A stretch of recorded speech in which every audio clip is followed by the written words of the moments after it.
Depuis notre dernière séance plénière, même si une actualité ne cesse d'en chasser une autre et que nous vivons dans un monde où un débat sur les prénoms sature 3 jours d'espace médiatique, malgré tout, le dernier rapport du GIEC, qui était très attendu, est paru début août et il a réussi malgré tout à se frayer un éphémère chemin dans l'information en continu, et je vais donc utiliser une partie de mon temps de parole pour participer à son écho qui est bien trop faible au regard de ce qu'il contient. Ce nouveau rapport du GIEC, qui a été validé par plusieurs milliers de scientifiques du monde entier, confirme que nous vivons une situation inédite, ou plutôt que nous sommes plus que jamais à la croisée des chemins. Et ce rapport du GIEC fournit le condensé le plus complet jamais publié en ce qui concerne la compréhension de l'état actuel du climat, et constitue surtout à ce jour l'avertissement le plus sévère jamais publié par la communauté scientifique. Et pour celles et ceux qui ne l'auraient pas encore lu ou qui s'apprêtent à le faire, vous y apprendrez par exemple que si nous continuons sur la courbe actuelle des émissions de gaz à effet de serre, nous vivrons 9 fois plus de vagues de chaleur extrêmes qu'au début du XXe siècle.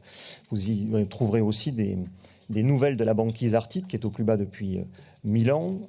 On y voit aussi que le niveau des océans s'est élevé à une vitesse plus rapide au XXe siècle qu'au cours des 3000 dernières années. La liste des illustrations pourrait être très longue, mais le constat est implacable et surtout, le GIEC est aujourd'hui absolument formel. La responsabilité de l'humain est totale et sans équivoque. Et ces chiffres et ces constats environnementaux ne sont pas que théoriques et percutent de plus en plus souvent nos territoires et nos vies.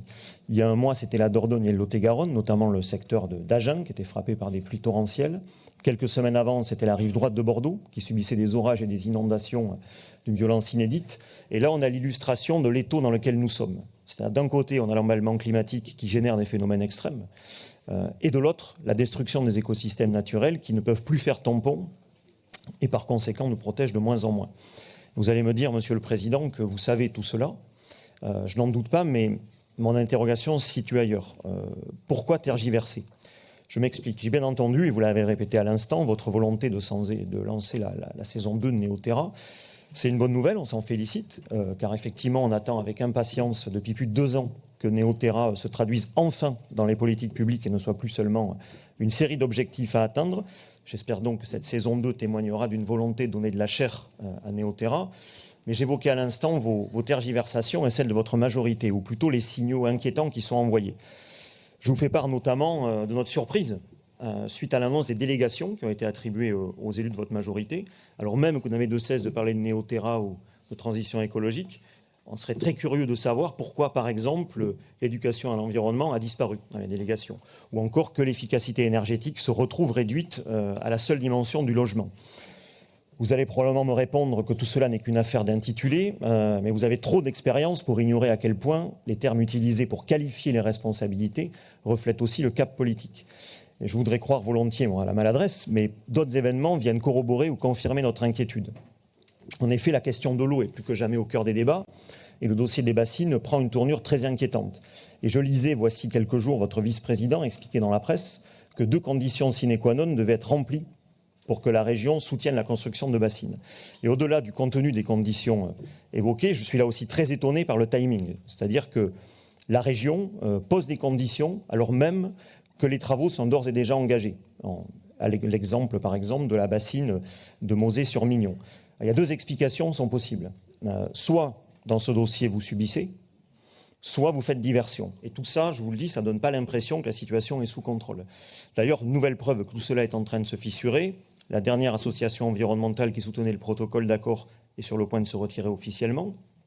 Et par ailleurs, le directeur du centre de recherche de Chizé, qui est votre référence, vient de donner une longue interview dans la presse où il explique que nous allons dans le mur. Et à quel point le protocole est fort peu précis et peu factuel. En clair, qu'il est peu ou très peu engageant. Un exemple, on revient sur la bassine Mauzé-sur-Mignon que j'évoquais à l'instant, qui est quasi terminée. 8 agriculteurs sont engagés et vont bénéficier de cette bassine. Sur les 8, et tout le monde peut le vérifier, aucun, je dis bien aucun, n'a pris un engagement en faveur de la réduction des pesticides, mais tous ont choisi l'option plantation de haies. C'est une illustration parfaite de ce qu'on dit depuis des mois, c'est-à-dire qu'on peut très facilement détourner ce protocole et qu'il n'est pas du tout contraignant. Et par ailleurs, si vous formulez mon inquiétude, parce que ces projets de bassines sont devenus extrêmement clivants, ils mobilisent des collectifs de milliers de citoyens, Et la tension sur le terrain est devenue explosive. Et il y a beaucoup d'observateurs qui pointent les similitudes avec Siemens. La manière dont ce dossier est géré, c'est en train de créer des conditions d'affrontement et une ambiance délétère. Et le durcissement des postures de chacune des parties sur le terrain doit résonner aussi comme une alerte.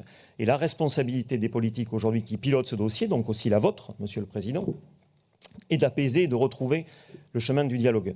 Nous sommes, vous l'avez compris, vraiment, je le répète, très inquiets sur la tournure des événements. Et c'est d'ailleurs le sens de la question orale qu'on a déposée. Et tout ça, ça pose finalement la question de la manière dont on octroie l'argent public, des critères de gouvernance environnementaux et sociaux que l'on choisit de mettre en œuvre. C'est vrai pour la gestion de l'eau, mais ça l'est tout autant pour le secteur économique et l'aide aux entreprises. Et cette semaine, la publication des Pandora Papers a démontré que l'évasion fiscale mondiale s'élevait à près de 10 000 milliards d'euros. Et avec, on peut se dire qu'autant de précieuses ressources financières dont on ne dispose plus pour le bien commun ou les services publics. Et tous les pays sont concernés, la France en premier lieu. Alors vous allez me dire en quoi ce fléau concerne le Conseil régional. Spontanément, on pourrait dire que c'est l'affaire de Bercy ou de l'État. À ceci près que la région est en charge du développement économique et à ce titre qu'elle attribue des aides importantes à des entreprises. Le minimum que l'on pourrait légitimement attendre serait qu'il existe des conditions qui garantissent que l'argent public régional ne vienne pas alimenter des entreprises ou des entités économiques qui ne fassent pas preuve d'éthique financière en participant à l'évasion fiscale. Et que découvre-t-on ? Qu'une multinationale, un géant de la chimie, a bénéficié dans les 12 derniers mois de plus de 10 millions d'euros de subventions régionales et que les actionnaires de cette même entreprise sont mis en cause dans les Pandora Papers pour avoir potentiellement caché des centaines de milliers d'actions dans des sociétés offshore. Et nos faibles et simples moyens de groupe ont pu, en quelques recherches, trouver facilement, assez vite cet exemple. On peut imaginer qu'il est loin d'être un cas isolé. Et il me semble donc urgent de faire un examen approfondi des engagements financiers de la région, à la lumière des révélations des Pandora Papers, et de très rapidement monter un groupe de travail avec toutes les sensibilités politiques de l'Assemblée pour, d'ici la fin de l'année, doter la région de critères qui permettent à notre institution de conditionner son soutien aux entreprises à des engagements en matière de transparence fiscale et d'éthique. Et prévoir bien évidemment des sanctions en cas de non-respect de ces principes de base.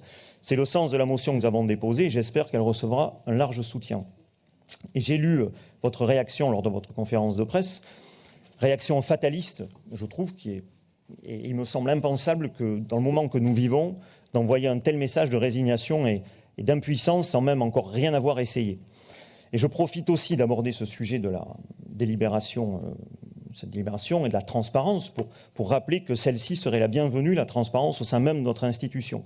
Je l'ai abordé lors de la réunion des présidents de groupe, même si la délibération GPSO à l'ordre du jour n'est qu'une communication, les élus n'ont pas pu disposer du texte que vendredi, en tout cas en début de soirée, c'est-à-dire 48 heures avant la plénière. Et avant cette date, aucun document en amont pour travailler et faire vivre les débats en commission ou ici en plénière. Et là, je le redis, je vous l'ai dit en réunion des présidents, on est quand même face à un problème de fonctionnement démocratique qui questionne aussi la capacité des élus à exercer leur rôle au sein de la région. Et vous l'avez dit, cette plénière est la première qui permet de rentrer dans le dur de cette nouvelle mandature, avec notamment le vote du BS. Nicolas Gamache prendra la parole à ce sujet dans quelques instants pour exprimer en détail l'avis de notre groupe. Mais en quelques mots, quelques éléments de réflexion, je veux tout d'abord souligner l'effort qui est fait pour maîtriser l'endettement, et il faut le mettre à votre crédit. Néanmoins, ce budget manque réellement de souffle politique. C'est un document qui comporte principalement des ajustements techniques. La transition écologique est par exemple essentiellement portée par la rénovation des rames de train. C'est évidemment essentiel, mais ça ne traduit absolument pas le discours tenu autour de l'urgence écologique et de la potentielle saison 2 de Néoterra. Et ce budget, je termine là-dessus, illustre finalement assez bien les tergiversations et les ambiguïtés que j'évoquais voici quelques minutes. Et vraiment, la situation telle que nous la décrivent les scientifiques ne peut plus s'accommoder des petits pas. Et je le redis, c'est maintenant ou jamais. Et je ne cesserai de vous le répéter, Monsieur le Président, votre responsabilité est immense. Merci pour votre attention.